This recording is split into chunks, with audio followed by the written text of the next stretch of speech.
Our special guest this morning is Beeny, ladies and gentlemen. Wow. After 8 years advising would-be developers for Channel 4's hit show Property Ladder, things are changing, starting with the show's name, which is now Property Snakes and Ladders, which I guess is to reflect the slightly more perilous nature of the housing market, is it? Yes, I mean, I thought it was, well, it's wittily renamed, as I like to think. I actually sort of thought it was a joke when they said they were going to add snakes and before the ladder. But no, it is, I mean, it's effectively the same series. Yeah. But, of course, everyone doesn't make money this time. So, so there's a bit of a snake in there. But you can go down the ladder as well. But, yeah, no, it's the same. We film always over 2 years, so this is a new series in a... What's it like out there in the property market at the moment for would-be developers? Is it still something you'd recommend? Well, I mean, yeah, I would recommend it if it's what you really want to do. But I sort of think, you know, if you're now going to make relatively silly decisions, you will get burnt. Whereas before, you could paint the kitchen yellow, sell it for 40 grand more, say, I've got a great taste in yellow, so it's clearly my fantastic yellow eye that does it. But you know, now you have to actually do some work. But it's quite interesting because it feeds quite nicely into our clip that we have from a Tuesday show just gone. I don't know if you saw it. If you did, you'd have caught Sarah trying to convince a woman who dreamt of turning an old prison into a luxury house to think twice. So, did she make a mistake? Well, in my humble opinion, yes. Yes. Yeah, I mean, I suppose she's now going to rent it out for holidaymakers who want to go and stay in a jail. I imagine it'd be useful because instead of having a bathroom in, she just slop out every morning. To be fair, there's a big hotel in Oxford that does just that, doesn't there? There's one in London as well. There's one in Wandsworth as well with a wall round it. Yeah. So, But yeah, see, you're so wonderfully diplomatic because I mean I watch. I really am a big fan of it, and you get people say I'm going to do this, this, and this thing, and you very gently point out that maybe that's a very stupid thing. Well, you never say that. You just your eyes go up, and they might as well have a big thing. Wally, Wally, Wally. Let's have a question from our audience, please, Harry. OK, next week's John. We've got one lined up. So what's your question? Hi, I just wanted to ask, what's the biggest mistake you've ever seen a developer make? Oh, good question. Gosh, there's so many, actually. I've probably made most of the mistakes myself, but I suppose... I think probably to get muddled up the fact that there's a building that needs work doing to it, and therefore that will make you lots of money. There's a kind of slight misconception of like, oh, it's falling down, brilliant, I'll buy that and that'll make me loads of cash. You think, not if it costs the same amount as one that isn't falling down as... So I think getting people's figures all muddled up. It's like barns, isn't it? You used to be able to buy barns for nothing, and then you'd look at a barn, it cost as much as a house, and you think, well, by the time you've turned it into a house, you're going to be at a loss. Yeah. Although there was someone who made their sitting room into a garage for their Mini because they loved their Mini and moved their sitting room upstairs. That was kind of amazing. Do people actually put cars in garages? How did you end up doing property shows on the telly anyway? Because wouldn't you make more money just doing the property? Good question. Well, it's kind of quite nice being bought bacon sandwiches in the morning. Someone asked me at a party to do it, and I kind of thought... Oh, just like that? Yeah. Is that how it came about? Yeah. So someone said, why don't you go on telly? They said, do you want to go for the screen test for this show? And I kind of went... I was in Dixon's buying an oven at the time, and I just kind of went... Well, actually, Curry's, of course, it is, isn't it? Not Dixon's. Except they've all gone bust now, I think. You know, that's crunch, crunch, munch. Yes, I just kind of went for this screen test, and they said, do you want to do it? And at the time, I sort of thought they were joking. So really, genuinely by accident? Then? Oh, completely, yeah. And then when they had one camera and one sound man, I thought, oh, it's like one of those student films, isn't it? You know, you see those student films they make. Yeah. And halfway through filming, I said, so will it actually... It's not going to go on telly, is it? I mean, not with one sound man and one cameraman. And they went, well, yeah, we'll never work again if it doesn't go on telly. And I went, what, really, are we really actually going to put it on real telly, this? And they said, yeah. So I didn't realise. I thought there would be a Winnebago and... in my dreams. Your parents, this is quite a disingenuous question, but your parents were kind of in the property business themselves, weren't they? But in a very sort of small way. Yes, they were. Well, my father and mother used to... They were hippies, really, and they made dolls' houses and dolls' house furniture, and they were kind of collector's items for adults rather than children. So they made 2 dolls' houses, and lots and lots of furniture, but they made 2 dolls' houses, and they were copies of people's houses that commission them to copy their house. That would be a really, when you're really rich, that's what you do. You Yeah, get someone yeah, to build yeah. a small house of your house. But it's fascinating, from little houses to big houses. I think there's a Yes. connection to be had there. Now, you're trying to get one of those houses back, is that right as well, one of the dogs' houses? Oh, well, yes. Yeah, it would be nice. But yeah, sadly, there was the second house. One went to America and one stayed in this country. And the lady who commissioned it said, I'll leave it to you in my will, which is very kind of her. And she's a lovely lady. But it's a bit difficult to sort of say, well, could you make sure everyone knows that? Can you put it in writing? And how long do you think it might be? Roughly within a couple of years. I sort of thought, well, I won't... I went to personal. You mentioned Yeah. mum and dad were kind of hippie-ish, because you had kind of a good life childhood, self-sufficiency and all of that. Yeah, they had a go at... Self-sufficiency doesn't work, if anyone's thinking it's a good idea, because you know, it's actually incredibly hard work. And they had goats. They had lots of goats, which they bred, and had a lot of milk, which I wouldn't drink, so they turned it into cheese and froze it. So we had 3 chest freezers full of cheese, which was just sort of sat there. It's still revolting, I think, goat's cheese. I'm with you. It doesn't do it for revolting me. stuff, No, no. don't like it. It smells of goats. That's the Yeah, problem. yeah, and then you have Tastes to and eat smells it. of goats, yeah. And it infects a salad. And even though people say, oh, I've taken it out, you think, no, you've infected the lettuce with goat's cheese. It's disgusting. But did you get into the self-sufficiency vibe yourself, or was it sort of forced on you by mum and dad? Well, I think you just put up with whatever you get as a child. Actually, it was quite nice as a child.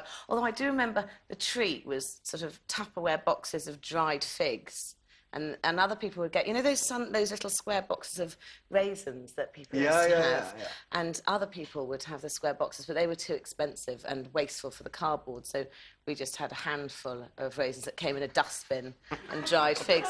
And I always thought, gosh, it's so You nice make it for sound other so people. appealing. Well, it wasn't that appealing, actually. There was a lot of veg, and there were ducks in the downstairs. But you ended room. up sheep farming in New Zealand, didn't you? No, I did. So it must have got into you a bit. Well, there is a little bit of them. I do have some tomato plants at the moment, which aren't very productive. But so now there's a you've bit kind of me. rejected it, have you not? Then I mean, are you the devil child because you've become a property capitalist? Well, no, not really. I don't. Actually, my father also is an architect, so I think he kind of accepted the fact that maybe self-sufficiency wasn't necessarily that. I think it's interesting. There's so brilliant. much sort of... you can kind of get through TV and everyone's being encouraged to grow a bit of fruit and veg. And Rosie Boycott, who was here the other week, I mean, she's taken it on, you know, she's got a small holding. She was telling me off camera that it's been too much of a struggle to run between her and her husband. So they now have something called a community farm where everybody in the village contributes and works the land, which is, you know, I think that's pretty Is that cool. not called an allotment? No, that's just your individual bit. This is everybody working the same patch together. You can share an allotment. I've got a few Yeah. friends who 2 or 3 of them share the allotment, but I'd always want to steal all the raspberries myself, and someone Yeah. else could have all the horrible bits. you know. Can't help but notice you're pregnant again, which is what I say every time you're You here. are right. Yes, it's every single time you come here, you are carrying. Yes, yeah, I have got 27 children now, and so that's great. Yeah, no, I do feel a bit cheated to only have 3 children, considering I've been pregnant so much. I sort of feel like I've been pregnant for years and years and years. I think, gosh, you know, if I was a rat or a mouse, I'd have thousands of them by now, or a rabbit or something. You've got 3 boys. Do you know what this one's going to be? This is another boy. Yeah. Okay. So yeah, that's Happy about that? Yeah, no, well, you know, I have to admit, if they were girls, I don't think I'd have 4, because I think 4 boys is lovely. It's just an absolute chaos and lovely, and they're very loving boys. But I think 4 girls would be absolutely exhausting. And I mean, I just think, has anyone here got 4 girls? No. No. I know. No, well, I don't blame you, because I think that would be really hard work. I know a friend of mine who wouldn't has 2 teenage boys, and she says that she now feels completely outnumbered in her own house. She doesn't get to see any TV programmes she likes. Everything is about cars and football, as is the conversation. And every time she goes to the toilet, it's covered in a sort of fine yellow mist. Yeah. She's not enjoying it very much at the So moment. there is an element of that. But I quite like boys, so I'm all right. Matthew, did you know, obviously, before Sarah became pregnant for the first time, she had a bit of a crush on you? I am aware of this. I'm so glad you brought it up again. It's not an ex-crush, it's still there. It's still No, I'm embarrassed. I'm I'm even more embarrassed that while we were showing the clip, I went back to get my Jeremy Kyle biography to see if my name's really in it, but it doesn't have an index, which means I will actually have to read it. Or just take you on trust. Now, you and your husband, Graham, if I've got this right, is it your sister's married his brother or the other way round? Yeah, it's actually sounds incestuous, but it's completely legal. It is incestuous, isn't it? No, it's fine. Yeah, his sister's married to my brother. Yeah. His sister's married. It's totally legal. Did you have one of those? Did you have one of those double weddings? Did you? Yeah, no, we didn't. That really would have been too. Actually, that's quite Cheaper. a good idea. Cheaper. No, they managed to get married before us, and it took us ages to get married because we kept thinking it's just all a bit weird, isn't it? To be You were making a wedding dress out of grass or something, weren't you? That yeah, took quite a while. I think it's quite sweet, because I've got two friends from university, and they have married two sisters, and they were really best friends at university, lived together for 3 years, really close guys, and they've married two sisters, and I think it's a very touching story. Do you know, I have to say, it's actually amazing it doesn't happen more often, because you kind of think, if your brothers and sisters, when you're brought up in the same house, you've got relatively similar values and you've got relatively similar outlook to life, and so it would be kind of logical that another family that you get on with, you'd both get on with them because there's something simpatico there. Yeah, and it makes Christmas terribly easy and tidy, and holidays we all just do it together. It's all fine. Like they do in Lincolnshire. And one last question for me. Your Wikipedia page has you listed as a stunt double for Bagpuss? Yeah. Yeah. Do you know, I'm overwhelmingly... Oh, look, isn't he lovely? What is that all about? I'd really love to have a fantastic story, but I don't know. So just someone's just done it... Yeah, but I'm going to now. It's the second time I've been asked that, because obviously it's been up for a little while, and so now I know it's going to stay there. I'm going to make up a good story about it, because it's a shame to just say it's not true, isn't it? So I'm just going to say, yes, that is true, but I'm going to tell you next time I see you what it's all about. As you carry baby number 5 into the world. Lovely to have you here, Miss Beeny. Lovely to have you with us as well, folks. This is what's coming up on today's show. First, we'll be looking at the headlines. Sarah will take us through those. Our first talking point, to stay-at-home university students suffer. The government's thinking of scrapping tuition fees for students who choose to live at home with their mums and dads. I'm asking, won't that lead to a second-class degree experience for poorer students? Because I would have thought living away from home is kind of what university is all about. Maybe you're a university student who lives with their folks at present. Do you think you're missing out? We'll have your calls on that first. Then, inspired by Sarah here, if you wanted a baby boy, would you keep having babies until you got one? What if you kept having girls, one after another, after another, after another? Would you keep going until you got what you wanted? What if it never happened? Is it selfish to keep trying for the one? How do you cope with the disappointment if you don't get what you want? Isn't there a danger you'll love those other babies less? If you want a boy but keep having girls, or vice versa, we'd love to hear from you. And finally, would you miss men if we were gone? Now scientists can create sperm from a flake of human skin. The humber male is in danger of extinction. But does anybody care?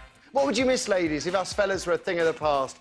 Burping, farting, beer breath, random acts of violence, boring talk about football, and the pros and cons of turbocharging versus supercharging. Interesting. I'd always go with supercharging myself, Terry. I don't know about you. What about sex? Would you miss men if we were gone? Now, I'd love to say here's Kirsty with the numbers, but she is poorly. So here's Beth in the booth with the numbers. Beth, how are you? Good morning, fine, thank Morning. you. It's nice to be here. Give us a call on 0207 173 5555. Calls cost a maximum of 10p per minute from a BT landline, and other networks and mobiles will vary. If you don't get through first time, do keep trying. Or you can email us on writestuff@5.tv, and of course, you can send us a text. Text TWS followed by your message to 80088. Messages cost 25p plus your standard network charge.